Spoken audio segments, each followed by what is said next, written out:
வணக்கம் நண்பர்களே. போன வீடியோவில் பிரசிடெண்ட்டோட மன்னிக்கும் அதிகாரங்கள் பார்த்தோம், அவரோட பார்டனிங் பவர். ஸோ இந்த வீடியோவில் கவர்னரோட மன்னிக்கும் அதிகாரம் என்னங்கிறத பார்க்கலாம்.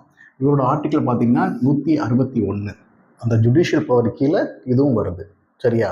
ஸோ இது ரெண்டு பேருக்குமே சேமாக தான் இருக்கும். பிரசிடெண்ட்டுக்கும் கவர்னருக்கும் மன்னிக்கும் அதிகாரங்கிறது கிட்டத்தட்ட ஈக்குவலாக தான் இருக்கும். ஒரு சிலது மட்டும் மாறுபடும். என்னங்கிறது பார்டனிங் பவர் ஈக்குவலாக இருக்கும், கம்யூட்டேஷன், ரெமிஷன், ரெஸ்பைட்டு, ரீப்ரைவு எல்லாம் ஈக்குவலாக இருக்கும். ஆனால் இது எல்லாமே என்னன்னா இவர் ஸ்டேட் லெவலில் எடுப்பார் முடிவுகள். இவரோட முடிவுகள் எல்லாமே ஸ்டேட் லெவலில் இருக்கும். பிரசிடெண்ட் எல்லாமே சென்ட்ரல் லெவலில் எடுப்பார்ல. சரிங்களா? இதில் மெயினானது என்னன்னு பார்த்தீங்கன்னா மிலிட்ரி கோர்ட். இப்போ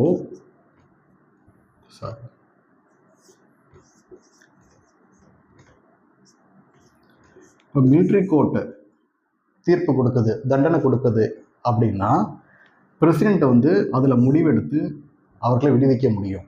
கவர்னரால் அது முடியாது. சரிங்களா? அதே மாதிரி டெத் சென்டென்ஸ், ஓகேங்களா? தூக்கு தண்டனை தொடர்பாக பிரசிடெண்டால் மட்டும்தான் முடிவெடுக்க முடியும். அதாவது குற்றத்தில் வந்து முழுமையாக விடுவிக்கிறது, ரிலீஸ் பண்ணுறது. ஒரு கைதியை, தூக்கு தண்டனை கைதியை குற்றத்திலேருந்து விடுவிக்கிறது யாரால முடியும்னா பிரசிடெண்டால் மட்டும்தான் முடியும். கவர்னர் என்ன பண்ணலாம் அப்படின்னா இந்த கம்யூட்டேஷனு, ரெமிஷனு அப்படின்னு அவங்களோட தண்டனை காலத்தை குறைக்கலாமே தவிர தூக்கு தண்டனை கைதியை விடுவிக்க முடியாது. இது இரண்டு மட்டும்தான் வேறுபாடு.